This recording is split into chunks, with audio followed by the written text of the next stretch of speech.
welcome back to For the Love of Chandlery. My name is Gabby Lynn and I make resources and education for candle business owners.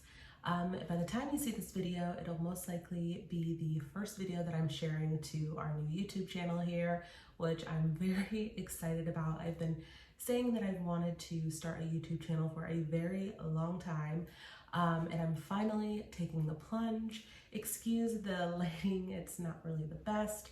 But I am going to be changing things, so this won't be the normal background. We will actually be flipped around, but all of that will be coming in the process. But I just wanted to take a moment to introduce myself. I am the owner of Lola Candle Co., and we launched in fall of 2020.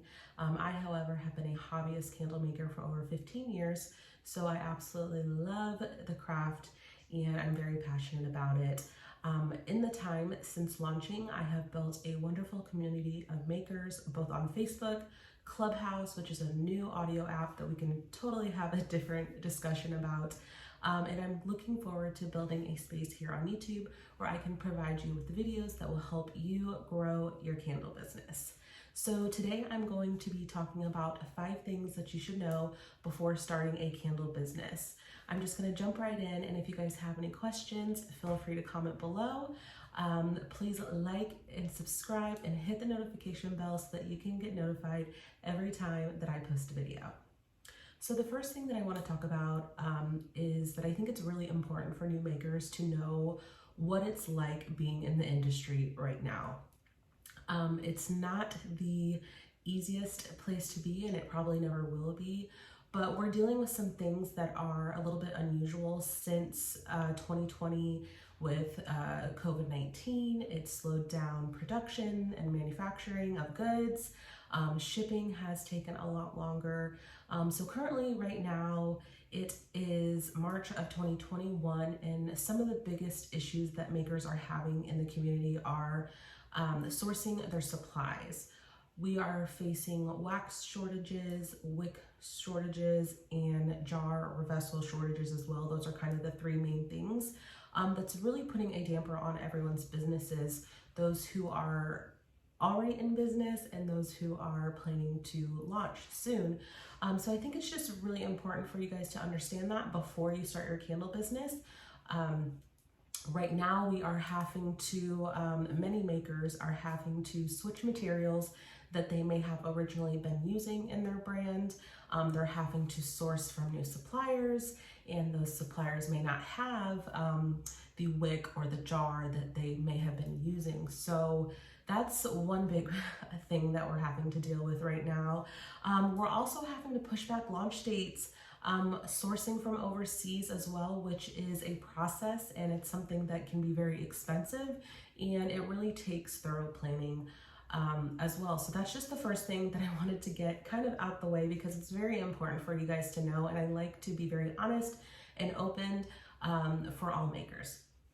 So the second thing that I wanted to share, which I think is very important, and if you are in kind of the what I call the testing phase, maybe you just decided that you wanted to start a candle business and you're doing a lot of research, one thing that you will find is makers who provide education, we share about the process it takes for testing and developing a safe and good product for you to sell to your market. So the testing phase can take a very long time. I probably took longer than the normal person, just simply because I wanted to try all the waxes, all the wicks, and just really learn about something else other than what I was previously experienced with, which was just beeswax. And that's a whole different topic that we can also go into.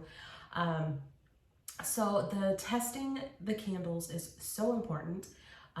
You will want to make sure that the wax is properly burning, that the wick fits the jar, that the fragrance oils are giving the correct hot throw and cold throw that you want, which is basically the scent disbursement and how it fills the room and it goes into the air. So it is truly a process, and it can take time, and I encourage you to take your time with that and really develop a product that you feel 100% confident in having someone else burn in their home.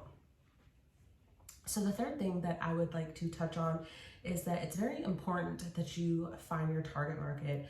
I've talked about this before in Clubhouse, and I'm happy to answer any questions that you have on it, but it's really important that you have a target market, because that basically determines many things in your business, one being your pricing strategy. How are you going to price your candles? Where you want to sell your candles. Do you want to sell them online? Are you wanting to sell on Etsy? Are you wanting to build more of a local market and sell in retailers?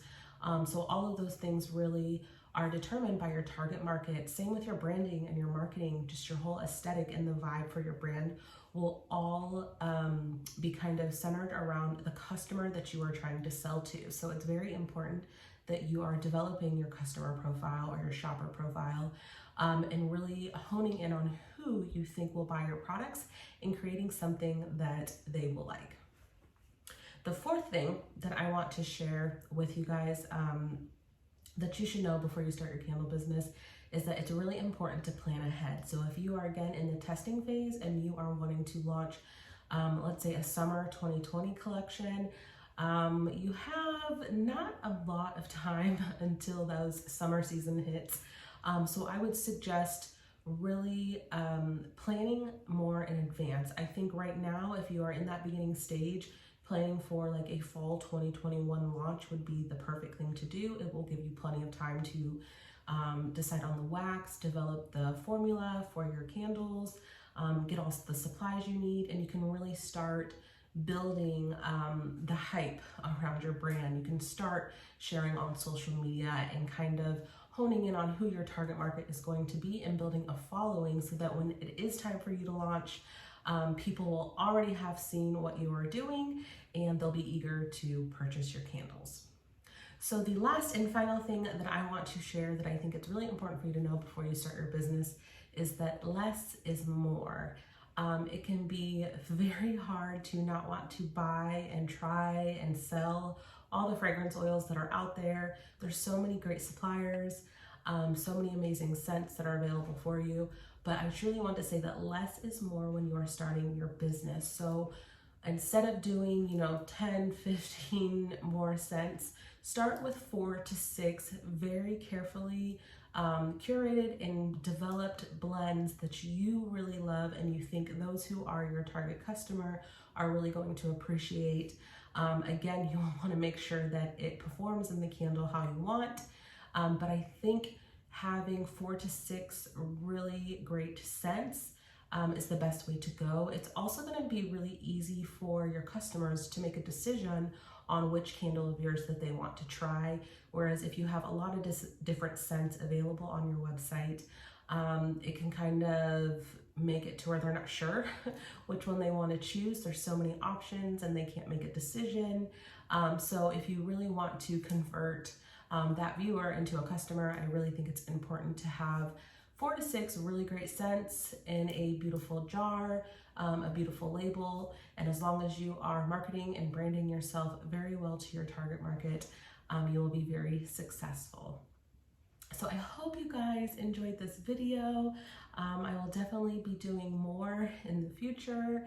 I can't wait to show you guys more of like my studio space. Like I said, behind me is just kind of like my pour space. It's definitely not pretty, but we're going to fix that.